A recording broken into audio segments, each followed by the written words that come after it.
Hey again, YouTubers. Penguin here, coming to you with another classic Nintendo NES review on Solar Jetman: The Hunt for the Golden Warship.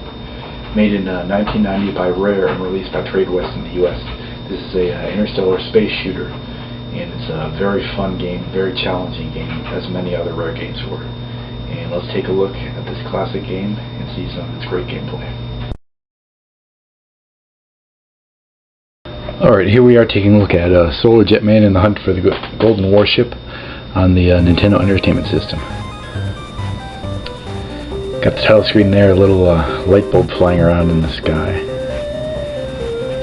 This is actually the third game in the Jetman series, after Jetman, I believe, and Lunar Jetman, released on some earlier Commodore and other systems.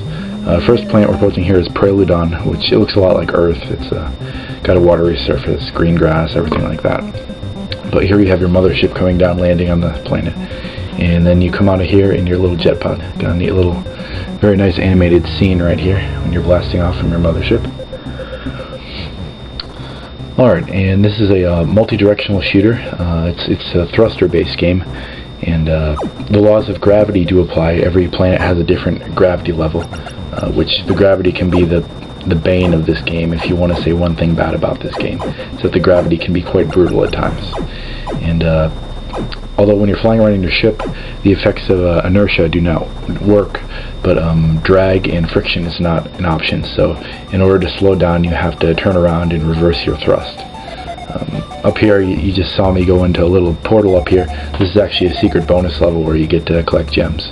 And there's one of these on every planet. There's 12 planets and a secret 13th planet. And these little portals just appear for about 2 to 3 seconds, and you have to know exactly where it is to be able to get into it. And you get bonus points for collecting these crystals. There's 10 in all, and if you collect those 10, you get an extra bonus. Pretty neat little graphic there. I like the little rotating dog biscuits. Federation of Space Loonies. That's where Solar Jetman is a member of. Because you'd have to be a space loony to be flying around in a little craft like this, collecting pieces of a Golden Warship. And once you get all pieces of the Golden Warship, you get to fight the boss of the game.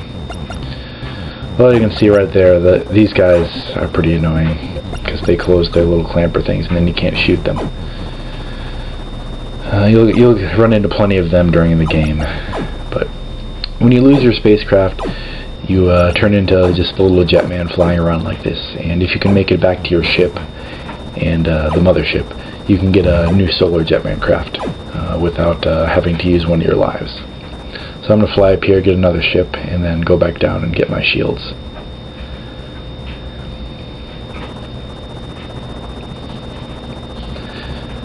This game is very challenging, as I said before. It's made by Rare. It was developed by Rare and Zipper Games. And those are the guys that brought you Battletoads. So you can imagine, I'm sure many of you know how hard Battletoads is. So this game is along the same route as that, having a very, very high difficulty level. But it can be very addictive, frustrating at times, but it has a lot of great gameplay elements. Very varied base of enemies in the game. You'll run into all kinds of things, little flying saucers, boulders, big huge space cannons, alien spacecraft, all sorts of things like that. There's tons of weapon upgrades you can get, where at every other planet you get to visit a kind of like a interstellar trading post where you can buy items, weapon upgrades, rockets. You can buy things to make your engines more efficient, to have your fuel last longer, special power-ups, mapping device, which comes in real handy. And basically, when you get on every planet that you go to, you have to collect fuel cells so you have enough fuel to blast off. This first level, there's only one fuel canister to collect, whereas on many of the other levels, there's 3, 4, 5, or even 6 fuel canisters to get. And on top of that, there's one piece of the Golden Warship on every planet. And once you collect all 12 pieces of the Golden Warship, you get to fight the final boss, which in of itself is very challenging because you have one shot at it, and if you die, you have to go back and do level 12 all over again, and then try and fight the boss again. So it's definitely one of the most challenging things in the game. I'm going to go back into the ship here and get another pod so that I have full fuel, and then we're going to go down and get the other the piece of the Golden Warship.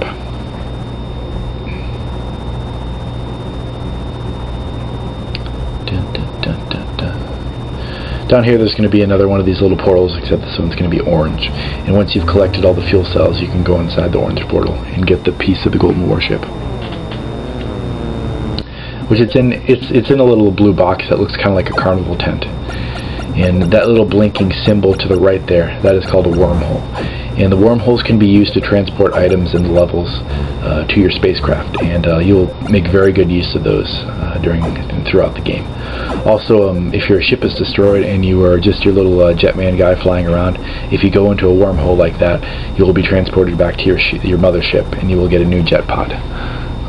Also, an upgraded ship that you can get later on called Neptunian Cruiser, it can actually travel through the wormhole, so it's kind of a nifty way to travel to different spots of the levels. You can see the gravity's working against me here. There's the little shields that you activate by pressing down, and you'll get good at using those throughout the game to protect yourself from bullets and various other things. But I'm going to try to destroy my ship here, because when you go back in the portal here, you get to do another bonus game where you collect diamonds for points. But I'm going to miss right here.